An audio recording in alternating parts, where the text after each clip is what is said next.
하나님의 말씀 고린도전서 4장 6절에서 8절이 되겠습니다. 고린도전서 4장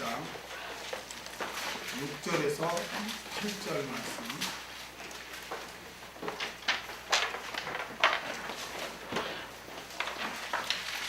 고린도전서 4장 6절에서 8절.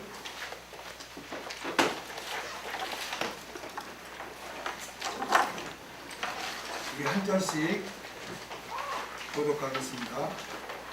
형제들아, 내가 너희를 위하여 이 일에 나와 아볼로를 가지고 본을 보였으니 이는 너희로 하여금 기록한 말씀 밖에 넘어가지 말라 한 것을 우리에게서 배워 서로 대적하여 교만한 마음을 먹지 말게 하려 함이라. 누가 너를 위하여 너희에게 너희의 감상에 하지 것이며 내가 쓰러져 잘하지 같이 잘하며 너희가 이미 배부르며 이미 부요하며 우리 없이 왕노릇하였도다. 우리가 너희와 함께 왕노릇하기 위하여 참으로 너희의 왕노릇하기를 원하노라. 아멘. 고린도 교회 교인들의 교만에 대한 책망, 고린도 교회 교인들의 교만에 대한 책망, 이런 제목으로 같이 말씀을 나누고자 합니다. 고린도전서 1장 10절부터 4장 21절까지는 고린도 교회에 대해 있던 이 분쟁에 대해 지금 기록하고 있습니다. 고린도 교회의 분쟁은 여러 가지 원인으로 이게 발생됐어요. 예를 들면 교회에 다니는 고린도 교회 교인들 가운데는 세상의 지혜를 추구함으로 말미암아 하나님의 말씀으로 하나 되어야 할 교회가 이렇게 분쟁이 일어났어요. 여러분, 교회는 있잖아요. 오직 하나님의 말씀만이 증거되고 하나님의 말씀만을 사모하고 받아들여야 됩니다. 아무리 세상 철학, 세상 유행, 지금 돌아가는 이야기, 경제, 정치, 이러한 모든 스포츠 이러한 것들이 교회 안에 들어와서는 안 됩니다. 세상 지혜가 들어오다 보면은 다 각자 생각이 다르고 주장이 다르다 보니까 교회 안에 분쟁이 생기는 거예요. 그런데 교회에 다니는 고린도 교회 교인들 가운데는 오직 하나님의 말씀으로 지배받고 하나님의 말씀으로 하나 되어야 함에도 불구하고 세상 철학, 세상 지혜를 받아들임으로 인해서 서로 네가 잘났니 내가 잘났니 이렇게 분쟁이 생겼던 것이에요.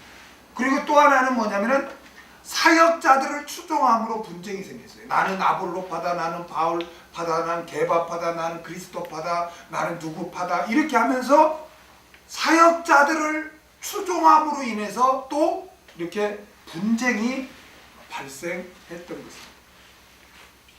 우리가 사역자들은 하나의 직무를 맡을 뿐이에요. 어떤 분은 목회자는 제일 높은 분이고 성도는 하나님 앞에서는 다 똑같은 양들이에요. 단지 그 책무를 맡을 뿐이지 하나님 볼 때는 똑같아요. 그런데 많이 그 신처럼 추앙을 한다. 오늘날 대형교회 목사들을 얼마나 추앙을 합니까? 그들은 그냥 안수 받으려고 줄 서 있고 목사님 만나면 하나님 만나는 것 같고 이렇게 생각하고 목사님한테 잘못하면 하나님 앞에 심판받는 것으로 그렇게 생각하고 목사의 말이 성경 위에 있어요. 이거는 믿음이 좋은 것 같지만 그건 굉장히 올바른 신앙이 아닙니다. 목회자는 존경은 해야 되겠지만 추앙을 해서는 안 돼요. 추종을 해서는 안 된다고. 추종을 하다 보면 또 교회에 분쟁이 발생하는 거예요. 그래서 사도 바울은 오늘 본문에서 그 고린도 교인들이 사역자들을 막 추종하면서 나는 이 사역자가 좋아, 나는 이 사역자가 좋아, 우리 사역자가 더 잘해, 그러니까 우리 클럽이 더 위대해, 잘났어, 이렇게 막 추앙해요. 오늘 교회도 마찬가지 아닙니까? 오늘 교회도 저도 처음 신앙을 여의도 순복음교회에서 했지만 그들이 말하는 게 뭡니까? 우리 교회는 세계에서 60만 된 성도야. 우리 교회는 세계에서 제일 큰 교회야. 나는 그 교회 교인이야. 그러면서 교만하고 자랑하고 이런단 말이야. 그러니까 사람을 추종하면, 그리고 자기를 자랑하게 돼서 교회에 분파가 생기는 거예요. 그래서 사도 바울은 그것을 지금 책망을 합니다. 우리 6절을 다 같이 읽겠습니다. 시작. 형제들아, 내가 너희를 위하여 이 일에 나와 아볼로를 가지고 본을 보였으니 이는 너희로 하여금 기록한 말씀밖에 넘어가지 말라는 것을 우리에게서 배워 서로 대적하며 교만한 마음을 먹지 말게 하려 합니다. 아멘. 형제들아, 내가 너희를 위하여 이 일에 나와 아볼로를 가지고 본을 보였으니, 여기 본을 보였다, 이게 메테 스케마티사라고 합니다. 메테 스케마티사.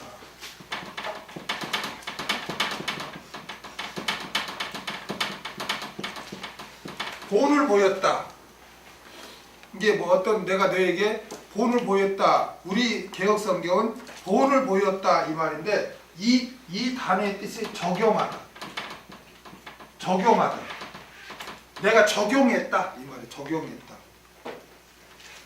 형제들아, 내가 너를 위하여 이 일에 나와 아볼로를 가지고 적용했다. 예를 들었다 이 말이에요. 예를 들었다, 적용했다, 예를 들었다,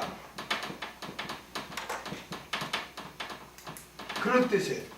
그럼 여기서 이 일이 뭘까요? 형제들아, 내가 너희를 위하여 이 일에 나와 아볼로를 가지고 내가 예를 들었다, 내가 적용했다. 여기에서 이 일이 뭐냐? 이 일은 사도 바울이 앞에서 하나님의 사역자들을 이렇게 비유를 했죠. 어떤 비유를 했어요? 앞에서 3장 6절에서 9절에는 뭐라고 그랬어요? 심는 이와 아볼로는 심었고 나는 물을 주었고 그러죠? 응? 나는 심었고 아볼로는 물을 주었고 그러잖아요? 그러니까 심는 이와 물 주니, 즉 농부로 비유를 했죠. 사역자들을. 3장 6절에서 9절은 농부로 비유했고, 그 다음에 3장 10절에서 15절은 뭐로 비유했어요? 3장 10절에서 15절은 건축자로 비유했죠. 집을 짓는 건축자로 비유했죠. 그리고 4장 1절에서 5절에서는 뭐로 비유했죠? 청지기, 일꾼으로 비유를 했죠. 이 세 가지 비유를 한 것에 있어서 내가 나와 아볼로를 내가 예를 들었다. 예를 들었다는 것을 지금 말하고 있는 거예요.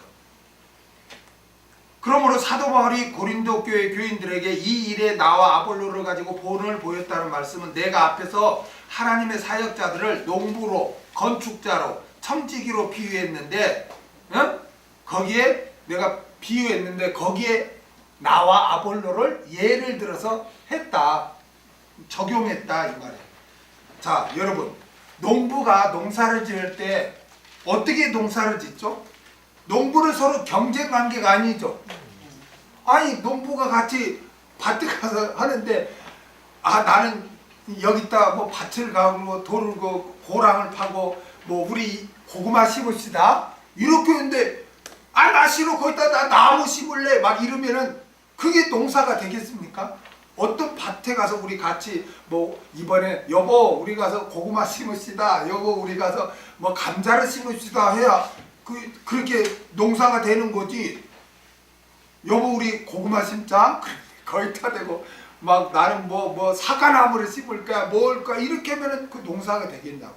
근데 농부는 서로 이렇게 씨를 뿌리고 갖고 갈 때 다 협력하잖아요. 그렇죠? 건축자도 마찬가지예요. 건축자도 집을 지을 때 어떻게 합니까? 서로 협력하는 거죠. 다 설계 도면을 해가지고 여기는 재료를 뭐로 씁시다, 무는 창틀은 뭐로 씁시다, 이렇게 해서 서로 협력해서 하는 거지. 나는 이렇게. 근데 아니야, 그거는 벽으로 해야 돼. 창 만들면 안 돼. 막 서로 의견이 다르고 설계도와 관계없이 자기 생각대로 집을 지어버리면 건물이 어떻게 되겠어요? 이상해지는 거죠. 그러니까 건축자도 서로 협력해야 그게 되는 거예요. 그렇죠? 마찬가지예요. 또 이게 그 청지기들이 주인의 명령에 따라서 서로 협력하는 거지. 주인이 명령을 했는데 청지기가 우리 지금 오전에 가서 뭐를 심읍시다. 난 싫어. 난 저녁 때 가서 가까울 때 못 심을 거야. 너나 가서 심어. 청지기들이 서로 일꾼들이 그렇게 협력이 안 되면 그 일이 어떻게 되겠어요? 그래서 그와 같이 농부와 건축자와 청지기들이 서로 협력해서 일을 할 때 잘하지 않느냐. 그런데 그와 같이 내가 나와 아볼로를 봐라. 어떻게 내가 하나님의 사역을 했냐. 우리가 막 서로 시기하고 경쟁하고 뜻이 다르게 그렇게 했니? 우리가 서로 협력하지 않았냐. 그러니까 우리가 이렇게 서로 협력하고 이렇게 했기 때문에 나와 아볼로를 예를 들어서 내가 지금 설명한다. 그러니까 우리가 이렇게 서로 협력했는데 너희들이 나는 아볼로가 좋아, 나는 바울이 좋아하고 서로 다르게 추종해서 분쟁을 한다면 그게 말이 되냐? 우리는 서로 이렇게 협력해서 했는데 너희들은 왜 서로를 추종해가지고 이렇게 분란을 일으키고 분쟁을 하느냐라고 지금 바울이 고린도 교인들을 지금 책망을 하는 거예요. 분쟁을 해서는 안 된다. 여러분, 교회에서는 정말 협력해야 돼요. 교회 성경에 보면 교회와 가정을 같이 비유를 들어요. 가정도 마찬가지 서로 협력을 해야 됩니다. 서로 자기 독단으로 나가면 안 돼요. 세상과 교회, 세상과 가정이 다른 게 뭐가 다른지 아십니까? 세상은 있잖아요. 양육강식이에요. 양육강식이 존재해요. 그래서 강한 자가 약한 자를 지배하는 거예요. 그렇죠? 대기업이 중소기업을 지배하듯이 이 세상은 다 강한 자가 약한 자를 지배하고 강한 나라가 약한 나라에게 압력을 가하고 때로 옛날 같으면 식민지도 하고 그러잖아요. 양육강식이에요. 그러나 가정과 교회는 달라요. 삶의 원리가 달라요. 그게 아니에요. 약한 자를 돕고 부족한 자를 용납하고 서로 종로로 다는 것이 바로 가정이요 교회인 거예요. 아멘? 세상은 양육강식으로 나가지만 교회와 가정은 아니에요. 서로 종로로 다는 거예요. 종로로 다는 거예요. 고린도전서 우리 배우지만 사랑이 뭡니까? 자기의 유익을 굳지 않는다고 그랬어요. 세상은 다 자기 유익을 위해서 살아요. 그러나 진정한 사랑은 나의 유익이 아니라 나와 관계된 상대방의 유익을 위해서 사는 것. 그게 희생적이고 그게 진정한 사랑인 거예요.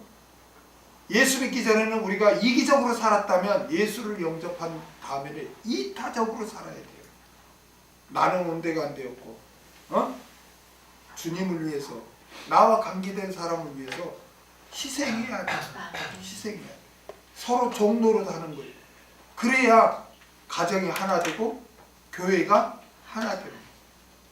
자기 주장만을 내세우고 상대방을 인정하지 않는다면 그런 분쟁이 일어날 수밖에 없고 결국은 하나됨이 파괴되는 거예요.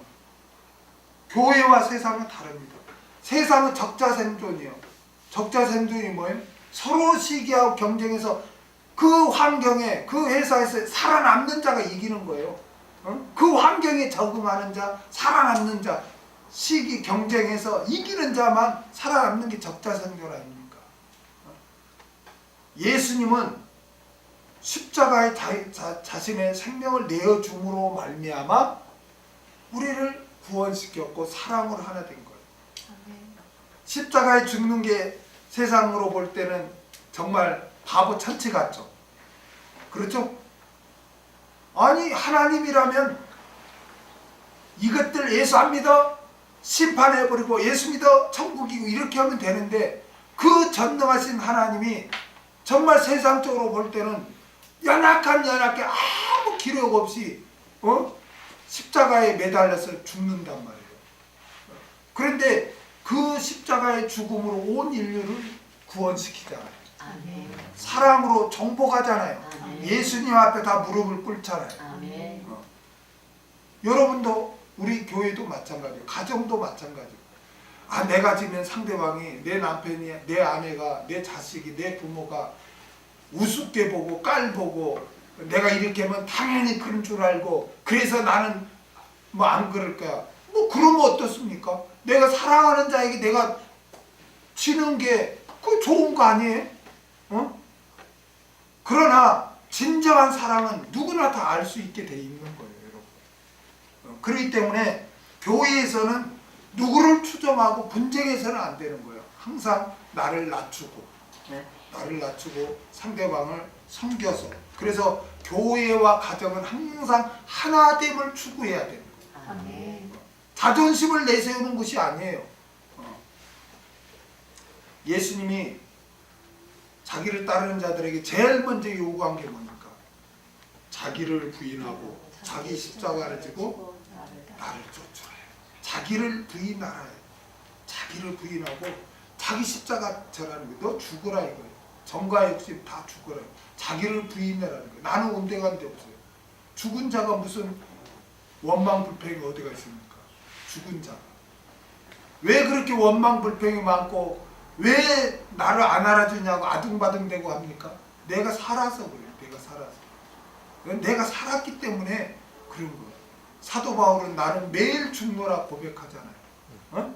우리는 예수와 함께 이미 십자가에 못 박혀 죽은 자들이에요. 왜요? 우리는 예수와 연합된 자들이기 때문에. 그렇기 때문에 여러분은 나를 내세우고 이기적으로 교만해서 가정이나 교회를 분쟁시켜서는 절대로 안 됩니다. 아멘. 그 다음에 이는 기록한 말씀밖에 넘어가지 말라 한 것을 우리에게 배워. 오늘 본문에서 이는 이라고 했잖아요. 그 이유를 설명해요. 하나님의 사역자를 묘사하기 위해 사용했던 비유에 사도 바울과 자신과 아볼로를 적용시킨 이유는 첫 번째로 기록한 말씀밖에 넘어가지 말라고 하기 위해서라는 거예요.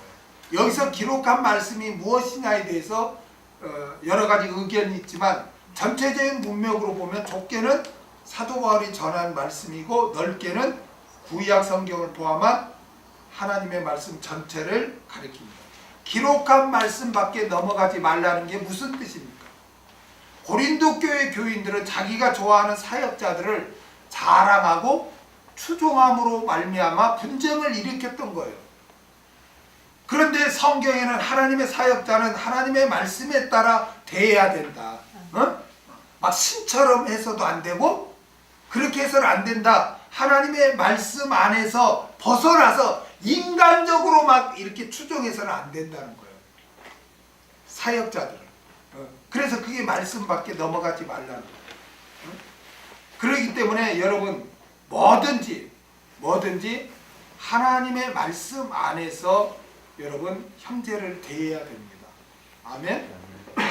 이것을 벗어나 마치 사역자를 하나님처럼 막 신처럼 이리 높이거나 이렇게 경배하거나 이래서는 안 됩니다. 아멘. 그것은 신처럼 한다는 것은 말씀을 벗어나는 거예요. 경배의 대상은 하나님 외에는 그 누구도 경배를 받을 수가 없어요. 아멘. 그래서 말씀 밖에 넘어가서 하나님처럼 사역자를 추종해서 분쟁하지 말라는 거예요. 그리고 또 한 가지는 어쨌든 오늘 본문에서 중요한 것은 말씀을 통해 주어진 한계와 선을 넘어서는 안 된다는 거예요. 또한 여러분 하나님께서는 있잖아요. 하나님께서는 무질서의 하나님이 아니라 질서의 하나님입니다. 그래서 천지 만물을 창조할 때도 있잖아요. 어떤 한계를 정해줘요. 일정한 질서와 한계를 이렇게 정해줘요. 시편 104편 9절을 한번 보겠습니다. 시편 104편 9절.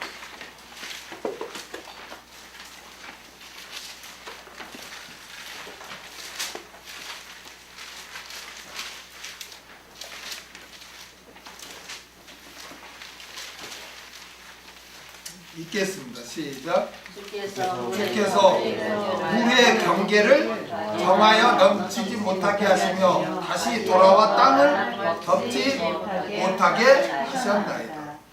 여러분, 이 우주가 뭐 천지 만물이 우연히 생긴 게 아니에요. 하나님이 다 창조하고 창조할 뿐만 아니라 다 경계도 정해졌어요. 그래서 5대양 6대주도 물은 바다는 이만큼이야. 넘어오면 안 돼. 그래 다 경계를 하나님이 정해 주셨다는 거예요. 사도행전 17장 26절 한 구절만 더 보겠습니다. 사도행전 17장 26절.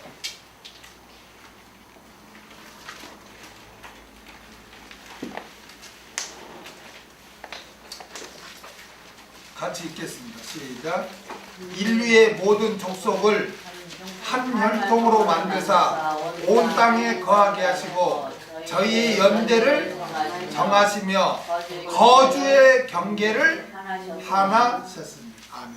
여러분, 이 세상에 왜 나라가 생겼다 망하기도 하고 또 나라가 이렇게 경계가 정해집니까? 물론 인간이 하지만 그 배후에는 하나님이 그렇게 다 섭리하신 거예요. 다 나라도 이렇게 경계도 되게. 왜 그냥 나라 없이 국경 없이 그냥 온 이 세계가 그냥 같이 살면 되잖아요. 그럼 좋을 것 같죠? 근데 하나님은 그렇게 하지 않았다는 거예요. 성경에서 다 이렇게 경계를 다 정했다는 거예요. 민족, 그 나라도 세워졌다 망해졌다, 그것도 다 하나님 그렇게 정했다는 거예요. 그러니까 모든 존재하는 것들은 이렇게 하나님이 정하신 경계와 선을 넘으면 무질서해지고 재앙이 되게 되는 것입니다. 여러분, 태양과 달과 지구가 여러분 일정한 궤도에서 벗어나면 어떻게 되죠? 벗어나면 사계절, 연, 월, 일, 시 이런 게 무질서해지겠죠? 그리고 또 태양에서 좀만 멀어지면 어떻게 될까요? 지구가 얼음덩어리가 되겠죠? 또 조금만 가까워지면 불덩어리가 되겠죠? 살 수가 없는 거예요. 정말 양심 있는 과학자는요, 과학을 하면 할수록 하나님의 살아계심을 부정할 수가 없는 거예요. 이게 어떻게 이 정확한 궤도를 돕니까? 이게 우연이 됩니까? 이게? 네? 우연히? 아무리 박사라 해도 예수를 믿지 않으면 성경에서는 멸망하는 짐승과 같다고 그래요. 박사라 해도 예수를 믿지 않으면 무식한 거예요. 여러분, 뭐 세계에서 뭐 그 석박사가 많은 나사 같은 데서 왜 달나라에 그렇게 화성을 쏘고, 아니 막 우주선을 쏘고 막 화성에 쏘고 그 다음 단계는 뭐 어디를 목표를 정하고 왜 그럽니까? 달에 가면 무슨 생명체가 있는 것 같죠? 하나님이 천지를 창조했다 할 때 그 천지가 바로 지구예요. 지구 외에는 생명체가 있을 수가 없어요. 그 말씀만 믿는다면 그 우주선 어마어마한 돈을 들여서 지구 밖으로 쏴서 무슨 생명체를 찾니 뭐하니, 그렇게 그 돈을 갖다 있으면 이렇게 복제해놨으면 되는 거예요. 아무리 박사라 해도 예수를 믿지 않으면, 신앙이 없으면 그렇게 어리석은 거, 그래 헛된 짓을 하게 되는 거예요. 다 하나님이 이렇게 이 지구 궤도도 다 정하신 거예요. 그래서 정확하게 사계절이 있는 것이고 날, 달, 일, 시 이게 정확하게 돌아가는 거 아닙니까? 이게 우연이 됐다고 여러분 생각하세요? 모든 건 하나님이 정해진 거예요. 정해진 선을 여러분 넘지 않아야 됩니다. 아멘. 나라도 마찬가지예요. 법도 여러분 국가와 사회도 마찬가지죠. 법이란 게 있는데 이거를 어떻게 해요? 막 어기면 어떻게 돼요? 폭동이 일어나고 무질서하죠. 차 운전하는 사람이 나는 내 맘대로 하겠다 그 교통법규 안 지키고 막 빨간불인데 지나가면 어떻게 돼요? 사고가 나고 무질서해지는 거예요. 그렇죠? 신앙생활도 이와 마찬가지예요. 신앙생활도 성도는 하나님께서 주신 말씀 안에서 신앙생활을 해야 돼요. 아멘. 말씀을 벗어나면 안 되는 거예요. 말씀을 벗어나면 자유라고 생각하지만 그건 자유가 아니라 그는 방종이에요. 방종이에요. 그래서 그 결과는 징계와 심판과 멸망밖에 없어요. 여러분. 그래서 참된 자유는 진리 안에 있을 때 참된 자유를 누리는 거예요. 아멘. 아멘? 아멘. 요한복음 8장 32절을 보겠습니다.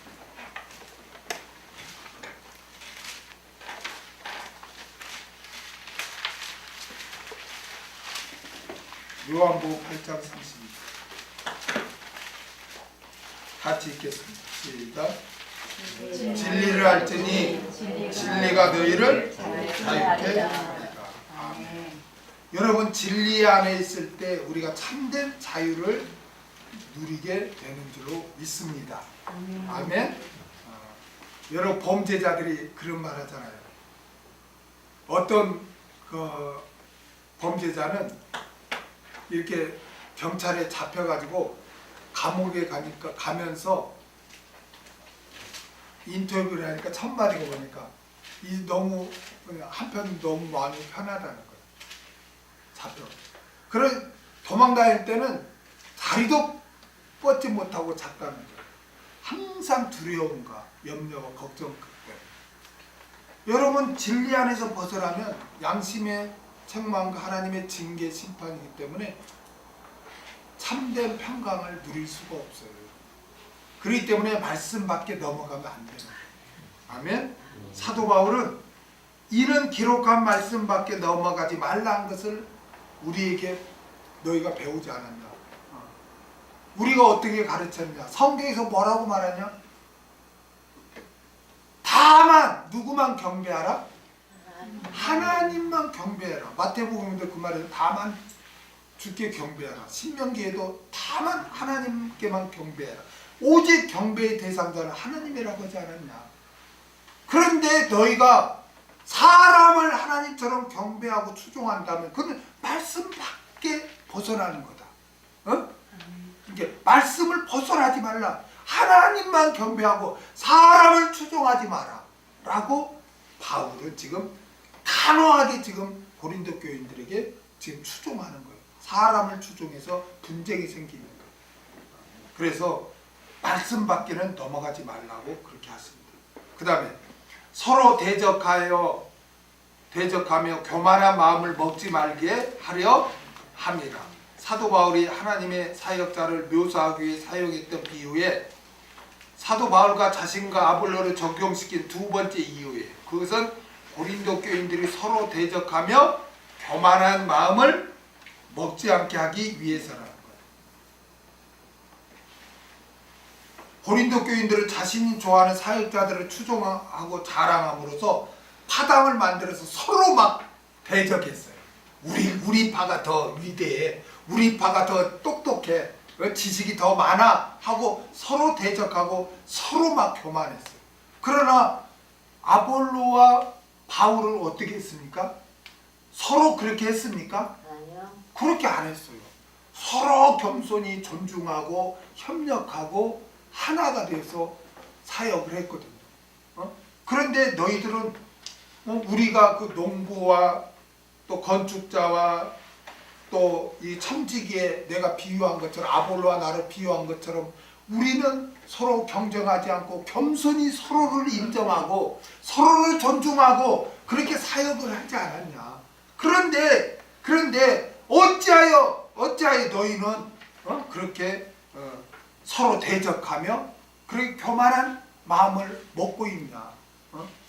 우리는 서로 그렇게 교만하지 않고 서로 대적하지 않았음을 내가 농부와 건축자와 그 청지기의 비유를 아볼로와 나를 들어서 내가 지금 설명하고 있다. 그렇기 때문에 너희들은 서로 그렇게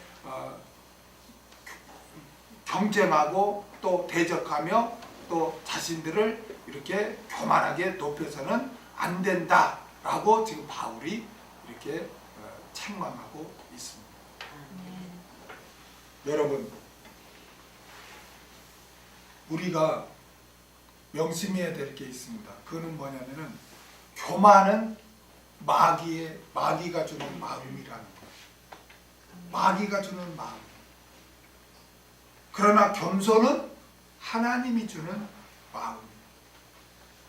내가 지금 교만한다. 내가 상대방을 무시하고 나를 높이고 있다. 그렇다면 지금 마귀가 나에게 역사하고 있다는 것을 여러분 깨달아야 돼요. 마귀가 뭐 뿔을 달리고 우리에게 눈에 보이게 접근하는 게 아니에요. 가룟 유다에게 예수를 팔려는 생각을 집어넣었다 그랬어요. 마귀는 생각을 통해서 우리에게 역사하는 거예요. 마귀가 존재하죠. 너희는 마귀를 대적하라. 존재하지 않는데 하나님이 대적하라고 했겠어요? 우는 사자같이 두루다니며 산길을 찾는다. 그래서 대적하라. 그렇게 하잖아요. 근데 그 마귀가 참 무슨 사자처럼 어떤 형태가 있어가지고 우리에게 다가온다면 우리가 경계를 하고 도망가고 물리칠 수 있는데 이게 영이기 때문에, 영은 눈에 보여요, 안 보여요? 안 보인단 말이에요.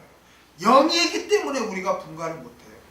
그런데 우리가 지금 나에게 마귀가 역사하고 있는가 하나님이 역사하고 있는가를 뭐를 통해서 우리가 알 수 있냐는 거예요. 지금 그것은 내 마음의 생각으로 지금 어떤 내가 생각을 품고 있냐에 따라서 지금 마귀가 나에게 지금 역사하고 있는가 하나님이 나에게 역사하고 있는가를 우리가 그걸로 지금 우리가 영적 분별을 해야 된다는 거예요. 그런데 마귀가 역사하는 것, 하나님이 역사하는 것이 그 여러 가지가 성경에 나오는데 그 중에 가장 기본이 되는 게 뭐냐면 마귀는 교만을 우리에게 심어준다는 거예요. 아멘? 창세기 3장 1절에서 5절 보세요. 창세기 3장 1절에서 마귀가 어떻게 역사를 하는가. 창세기 3장 1절에서 5절.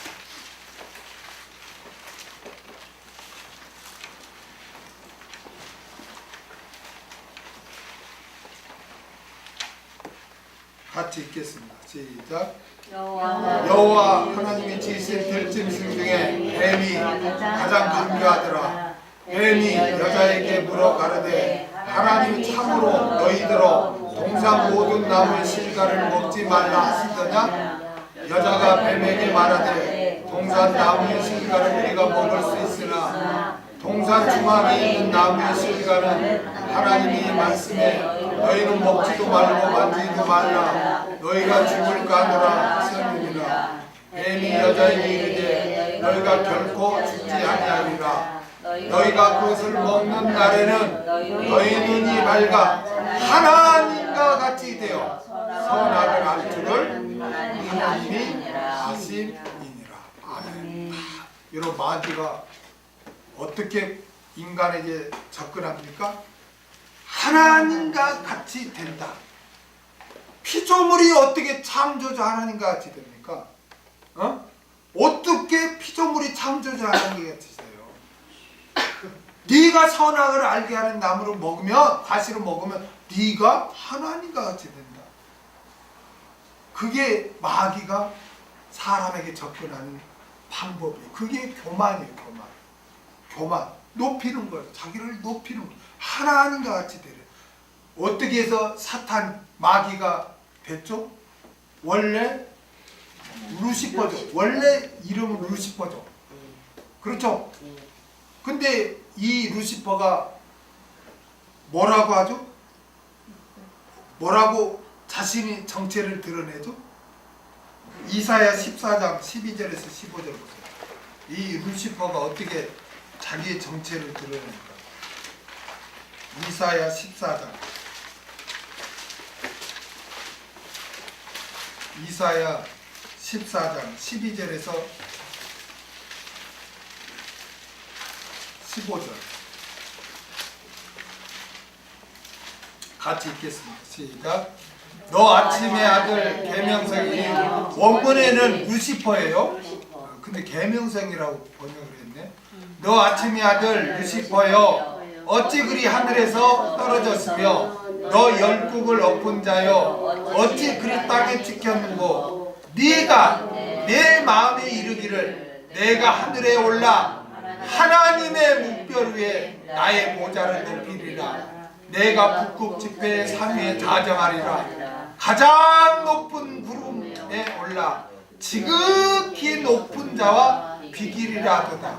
그러나 이제 내가 군부 곧 구덩이의 맨 밑에 마치 우리로다. 사탄이 원래 루시퍼였잖아요. 루시퍼가 자기를 가장 높은 자리, 하나님과 비기는 자리에 자신을 두겠다고 고백하는 순간 하나님의 심판을 받아서 마귀가 된 거예요. 그 마귀는 인간에게 다가와서 네가 하나님과 같이 된다라고 그렇게 유혹을 해요. 그래서 너희 눈이 밝아 네가 선악을 알게 되리라 그러잖아요. 여러분, 아니 선악을 이렇게 분별하면 그 좋은 거 아니에요? 뭐가 선이고 뭐가 악이다 이런 걸 분별하면 좋은 거 아니에요? 그런데 네가 그렇게 하면 선악을 분별하게 될 거다 이렇게 한단 말이에요. 여러분, 원래 선과 악이라는 거는 하나님이 이게 선이야? 이게 악이야? 그럼 인간은 아멘, 그게 선이고 그게 악입니다. 이게 인간의 도리예요. 그런데 마귀의 유혹을 받은 인간이 어떻게 되냐면 지가 하나님 자리에 올라가서 지가 앉았대요. 이건 선이고 이건 악입니다. 지가 막 결정을 하는 거예요. 선악을 자기가 판단하는 거예요. 지가 하나님 자리에 올라가서 하는 거예요. 그걸 말하는 거예요. 여러분, 이게 교만이에요. 교만. 자기를 상대방보다 높이고 상대방을 무시하고 자기를 높이는 것은 교만이에요. 그거는 누가 그런 마음을 갖다 줘요? 마귀가. 내가 하는 게 아니에요. 내가 하는 거 아니에요. 내가 하는 게 아니에요. 마귀가 생각을 통해서 나에게 지금 그렇게 역사를 하고 있는 거예요. 그럴 때는 빨리 물리쳐야 돼요. 나에게 상대방을 무시하고 나를 높이게 한 교만한 마음을 품게 하는 마귀야 떠나 갈지어다. 물리치고 그런 마음을 제거해야 돼요. 겸손한 마음은 누가 줘요? 하나님이. 예수님이 그 근본 본체는 하나님과 같으냐? 낮아져서 죽기까지 복종했어요. 그게 겸손이에요. 여러분, 어디를 가정에서나 교회에서나 어디에서나 항상 겸손하시기 바랍니다. 자기를 낮추시고 상대방을 존경하고 상대방을 섬기고 인정해 주시기를 바랍니다. 그게 여러분 은혜를 받는 거예요. 여러분, 그게 법칙이에요. 법칙이 뭔지, 자연의 법칙이 뭔지 아세요? 자연의 법칙은 항상 위에서 낮은 곳으로 물이 흐르죠. 그렇죠? 그게 자연의 법칙. 마찬가지예요. 사람과 똑같은데 내 낮아지면 상대방으로부터 은혜를, 도움을 받는 거예요. 그러나 내가 높아지면 어떨까요? 상대방 기분 나쁘죠? 그래 나를 끌어내리는 거예요. 상처만 있게 돼요. 그래서 항상 여러분은 겸손한 그런 삶을 사시기 바랍니다. 사람을 대할 때 항상 겸손하게 대하시기 바랍니다. 그리고 또한 사람을 대할 때 어떻게 돼요? 대적하는 마음으로 대하지 마세요. 어떤 사람은 말하는 것마다 부정적이야. 원망불평이야. 상대방에게 그냥 상처만 줘. 절대 그러면 안 돼요. 절대 그래서는 안 돼요. 우리가 전제 조건이 뭘 가져야 된다 그랬죠? 전제 조건. 나는 죄인의 개수라는 그 의식을 항상 가지세요. 내가 죄인의 개수인데 누구를 내가 뭐라고 할 수 있습니까? 항상 여러분은 상대방을 대적하고 물리치려고 하지 말고 상대방을 사랑의 대상, 섬김의 대상으로 아시기 바랍니다. 아멘. 그리고 겸손하게 섬기시기 바랍니다. 그럴 때 그분이 있는 교회, 그분이 있는 가정, 그분이 있는 직장, 사업장이 하나가 될 줄로 믿습니다. 그래서 사도 바울은 서로 너희가 대적하며 교만한 마음을 먹지 말라. 그러면 분쟁이 일어나서 그 하나됨이 깨어진다. 아볼로와 내가 이렇게 서로 했냐? 서로 대적하고 서로 교만한 마음으로 서로 시기하고 우리가 서로 경쟁했냐? 그렇게 사역을 했냐? 그렇게 하지 않았다. 우리는 서로 존중하고 서로 인정하고 서로 협력하면서 하나됨을 우리는 이루었다. 그런데 너희는 어찌 나는 아볼로파다 나는 바울파다 그렇게 사람을 추종해서 어찌 너희는 교회에서 그런 분쟁을 일으키느냐라고 바울은 지금 책망하고 있습니다. 7절을 다 같이 읽겠습니다. 7절 시작. 누가 너를 구별하였느뇨 내게 있는 것 중에 받지 아니하는 것이 무엇이뇨 내가 받았은즉 어찌하여 받지 아니한 것 같이 자랑하느뇨. 아멘. 누가 너를 구별하였느뇨. 원문에는 왜냐하면이라는 뜻의 가르가 기록되어 있어요. 왜냐하면 사도 바울은 6절에서 서로 대적하며 교만한 마음을 먹어서는 안 된다고 했는데 그 이유에 대해서 7절에서 세 가지의 수사 우문문으로 밝힙니다. 수사 우문문으로 첫 번째로 누가 너를 구별하였느냐고 질문합니다. 여기 구별하였느뇨 디아크리네이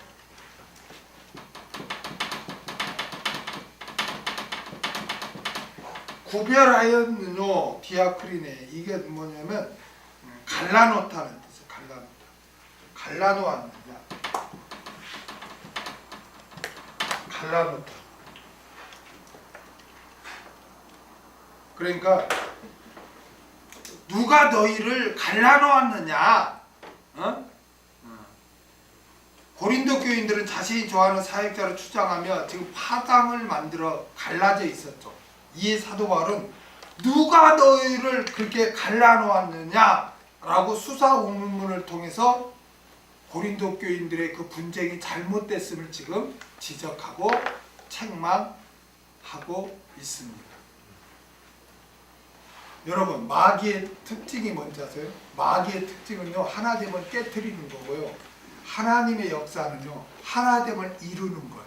아멘. 아멘? 요한복음 17장 11절에 보겠습니다. 요한복음 17장 11절.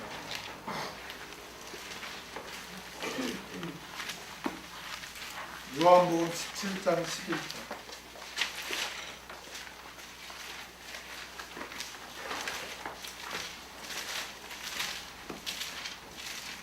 같이 읽겠습니다. 시작.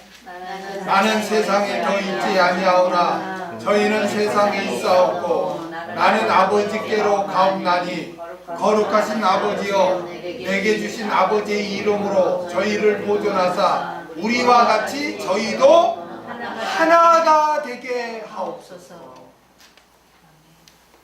지금 예수님이 십자가를 지시기 전에 제자들과 하나님의 백성들을 위해서 중보기도를 하는데 그 중에 하나가 뭐냐? 아버지여 저들이 하나가 되게 하옵소서라고 기도합니다. 여러분 지금 누가 역사하고 사역하고 계시죠? 성령 하나님이 지금 사역하고 계시죠? 아멘. 성령 하나님은 어떻게 사역하고 있습니까? 에베소서 4장 1절에서 3절을 보겠습니다. 에베소서 4장 1절에서 3절. 에베소서 4장 1절에서 3절.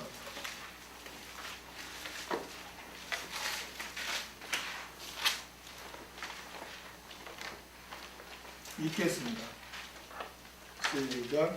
그러므로 주 안에서 갇힌 내가 너희를 권하노니 너희가 부르심을 입은 부름에 합당하게 행하여 모든 겸손과 온유로 하고 오래 참음으로 사랑 가운데서 서로 용납하고 평안에 매는 줄로 성령의 하나 되게 하신 것을 힘써 지키라. 아멘. 이와 같이 하나님의 뜻은 하나됨이에요. 하나됨을 이루는 것이 하나님의 뜻이에요. 아멘. 그러나 마귀는 이간질 시키는 거예요. 마귀는 이간질 시키는 거예요, 여러분. 그렇기 때문에 여러분은 교회에서나 가정에서나 또는 직장에서나 학교에서나 어디에서나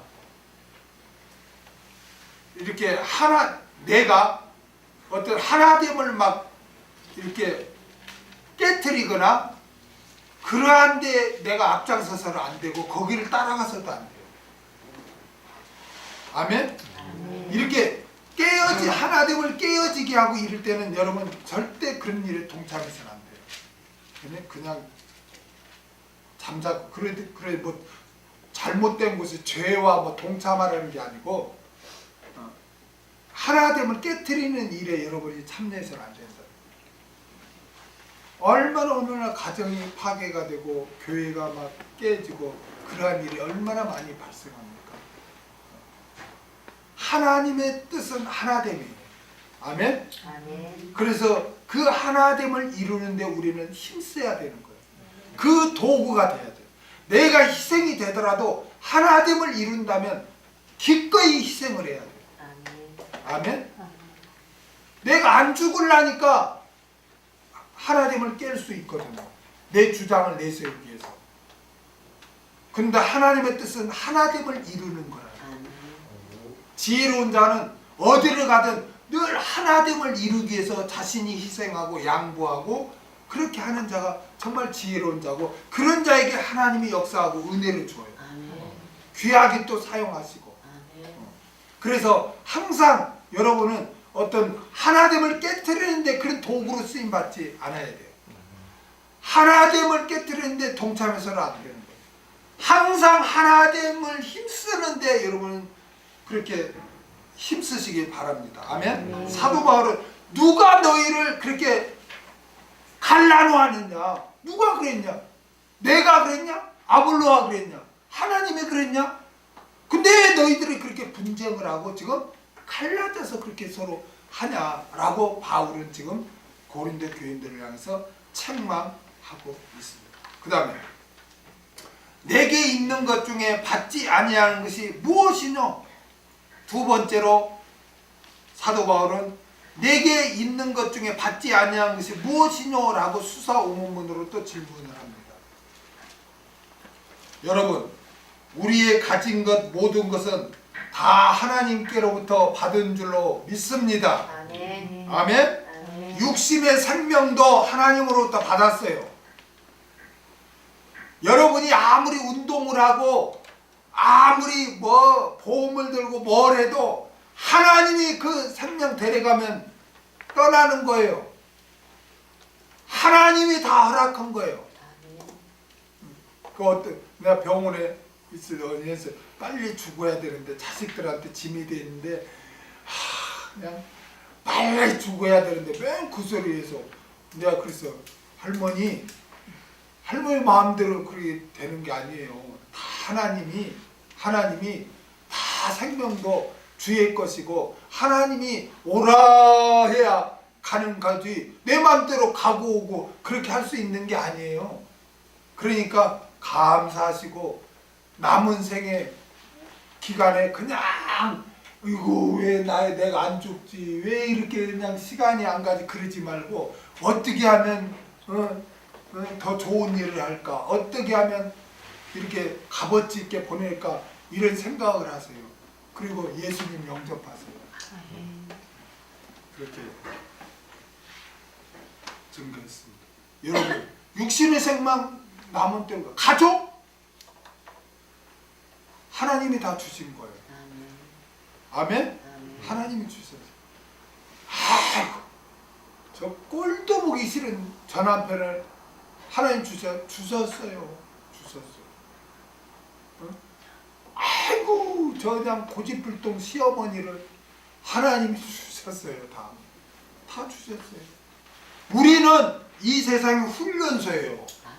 누구를 통해서든 다 우리를 영적으로 성장하고 훈련시키기 위해서 그런 환경을 하나님이 베풀어 주신 거예요.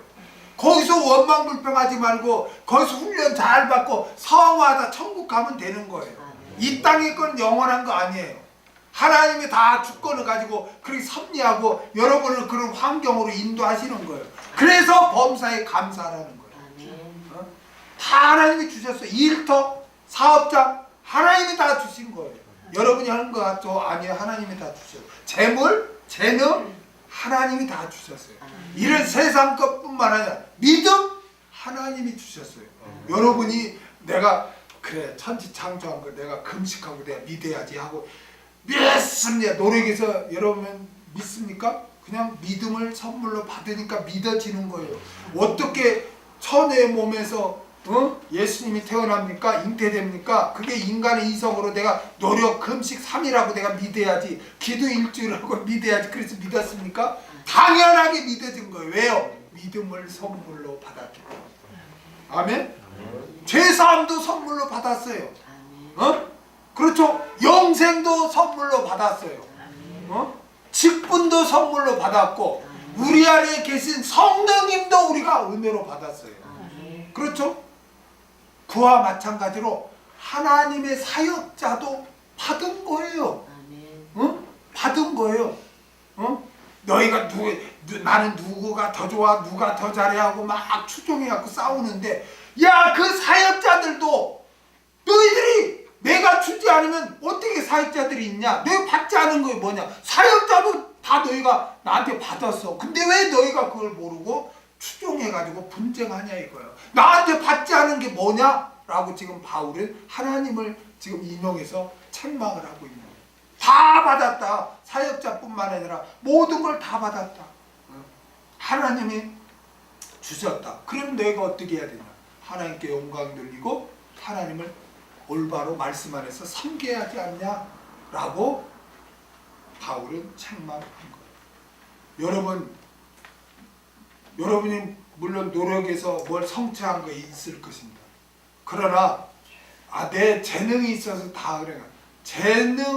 재물 얻을 능도 하나님이 주셨다고 신명기에 말씀하고 있어요.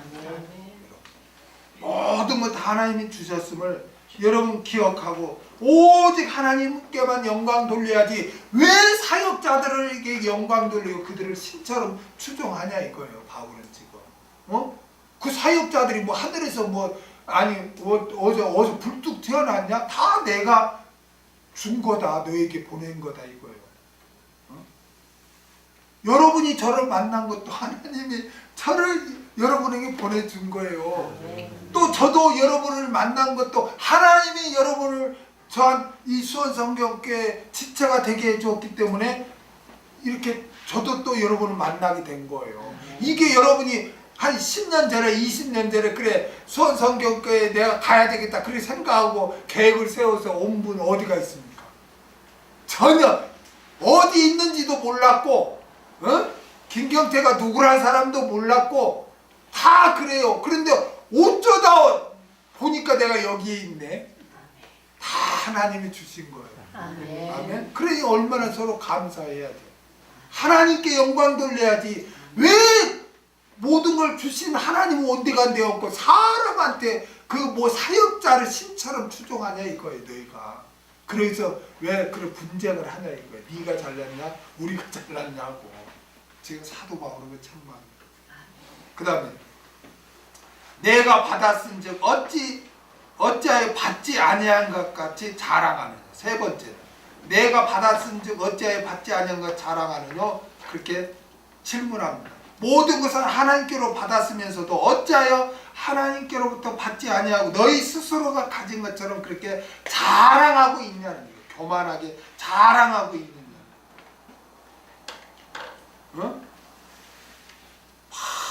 뭐 우리 파는 다른 파보다 더 우월해하고 막 자랑하고 교만하고 서로 대적하고 분쟁하고 막 그랬거든요.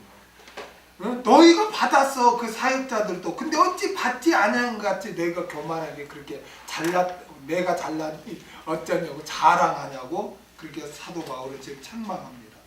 하나님의 은혜를 깨달을 때 여러분 감사하게 되고 겸손해지는 줄로 믿습니다.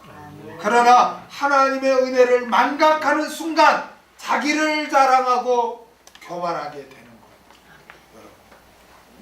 절대로 여러분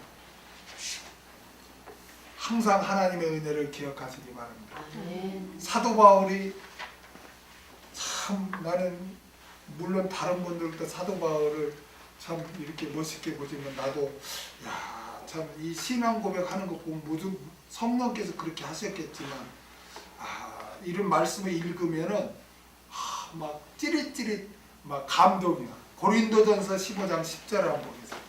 고린도전서 15장 10절. 고린도전서 15장 10절.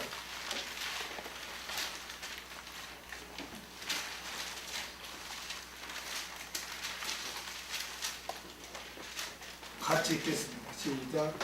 그러나 나의 나된 것은 하나님의 은혜로 된 것이니 내게 주신 그 은혜가 헛되지 아니하여 내가 모든 사도보다 더 많이 수고하였으나 내가 아니요 오직 나와 함께 하신 하나님의 은혜로라. 아멘. 나의 나된 것은 하나님의 은혜로 된 것이니 지금 나의 나된 것, 지금 내가 이 자리에 있는 것, 지금까지 나의 모든 삶은 다 하나님의 은혜였다. 지효, 안 그래요? 지효가 미국 가서 유학 공부하고 이런 게 네가 뭐 노력한다고 해서 네가 뭐 의지를 갖고 뭐 한다고 되는 게 아니고 다 하나님의 은혜로 그렇게 하는 거예요. 아멘. 얼마나 나 같은 것을 이렇게 질투하시기까지 사랑하실까? 나 같은 것을 이렇게 하나님이 관심 갖고 이렇게 세밀하게 섭리하고 이렇게 인도하실까? 하나님이 나 같은 것을 이렇게 편애하실까? 내가 이번 주에 말씀 올릴 때 난 눈물이 나더라고. 내가 그 성경 구절을 딱 읽고 딱 느낌을 내가 요약을 딱 하는데 하나님이 나를 왜 1분 1초도 버려두지 않고 이렇게 관심을 갖고 이렇게 나를 편애하고 질투하시기까지 이렇게 내가 뭔데 이렇게 사랑하실까? 왜 이렇게 1분 1초도 이렇게 하실까? 그거를 내 요약하면서 참 저는 말 감격을 했습니다. 하나님의 은혜. 여러분 나의 나된 것은 하나님의 은혜라.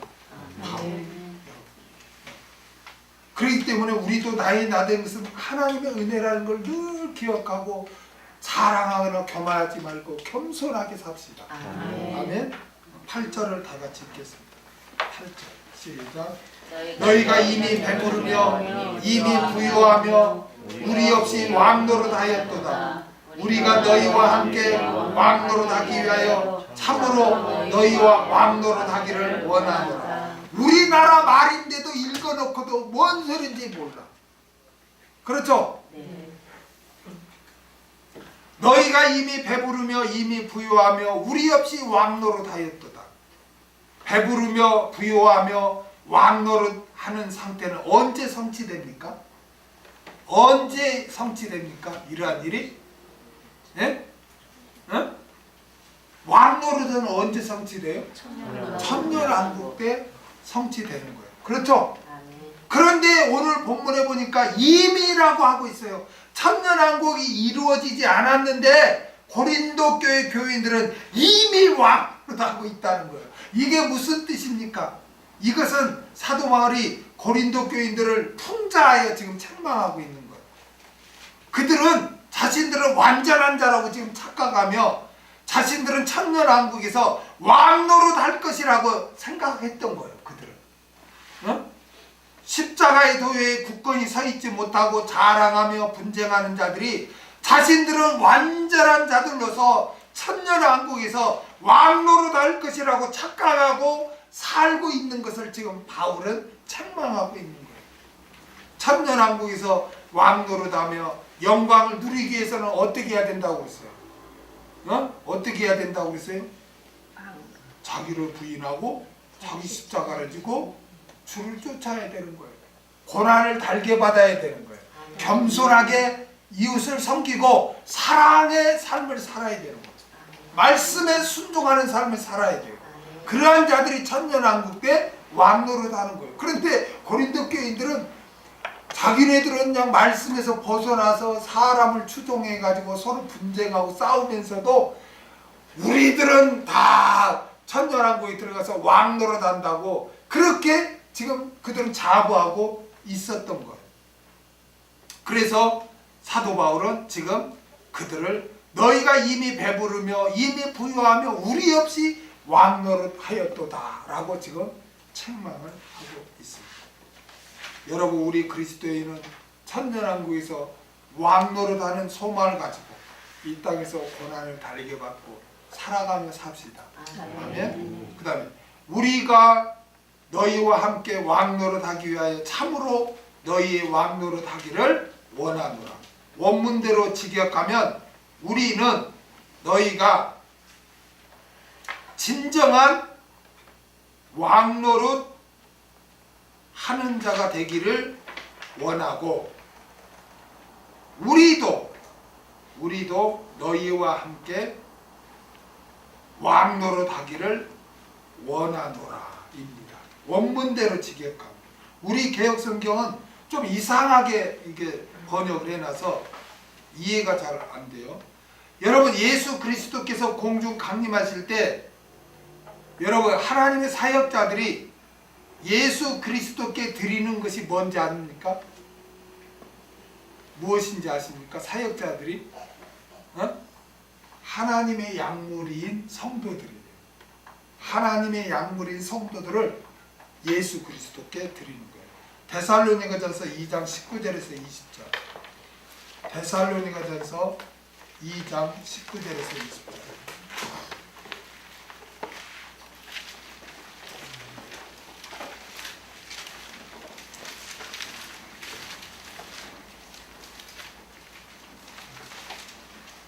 같이 읽겠습니다. 시작. 우리의 소망이나 기쁨이나 자랑의 멜로간이 무엇이냐? 그의 강림하실 때 우리 주 예수 앞에 너희가 아니냐. 너희는 우리의 영광이요 기쁨이니라. 아멘.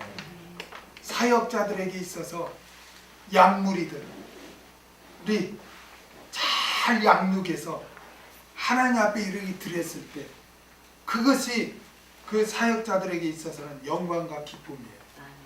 저는 제일 행복하고 기쁠 때가 언제이냐, 우리 수원 성경교회 지체들이 하나님의 말씀에 부족하지만 순종하려고 하고 예수 닮기를 원하고 믿음이 성장하는 것을 볼 때 그 기쁨이 최고의 기쁨입니다. 히브리서 13장 17절을 한번 보겠습니다. 히브리서 13장 17절.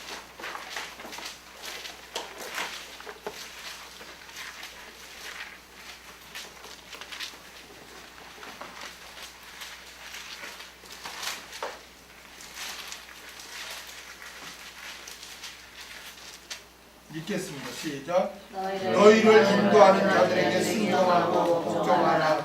저희는 너희의 영혼을 위하여 경성하기를 자기가 회개해야 할 자인 것 같이 하느니라.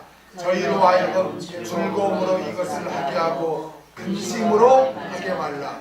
그렇지 않으면 너희에게 유익이 없느니라. 여기 보면 회개가 나오죠. 회개는 잘못했습니다. 회개가 계산이에요. 계산. 그렇죠? 계산. 하나님이 맡겨준 양머리를 주님 오실 때 계산해야 돼. 그 목자는 계산해야 돼. 너에게 이 많은 양머리를 맡겼는데 너 어떻게 양육했니? 라고 계산해야 돼. 목회자. 그렇기 때문에 목회자는 책임이 큰 거예요. 한 영혼들에게 하나님의 말씀으로 양육해야 돼. 성도들이 십자가의 도를 굳게 믿고 하나님의 말씀에 순종하며 고난의 삶을 살다 주님 앞에 섰을 때 목회자들은 칭찬과 상급을 받아요. 성도 본인에게도 큰 영광이지만 하나님의 일꾼에게도 영광이 되는 거예요. 그래서 주님으로부터 사역자들은 영광의 멜로간을 받는 거예요. 베드로전서 5장 4절. 베드로전서 5장 4절.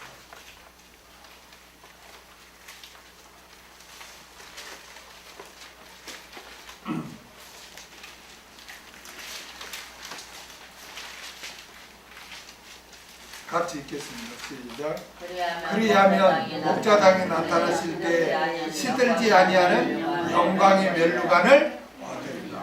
아멘. 저는 오직 이 한 가지 소망으로 주의 일을 합니다. 저는 오직 하나님의 말씀으로 양육할 테니까 여러분도 오직 하나님의 말씀을 굳게 붙잡고 고난을 달게 받으면서 사시길 바랍니다.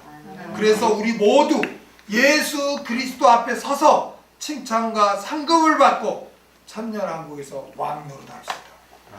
사도 바울은 고린도 교인들이 교만과 자랑을 버리고 오직 십자가의 도만 굳게 믿고 주를 위해 고난을 받고 예수 그리스도께서 세우실 천년왕국에서 왕노릇하며 영광을 누리기를 소망했습니다. 우리 수원성교회 모든 지체들도 다 천년왕국 때 왕노릇하는 귀한 자들이 다 되기를 바랍니다. 기도하겠습니다.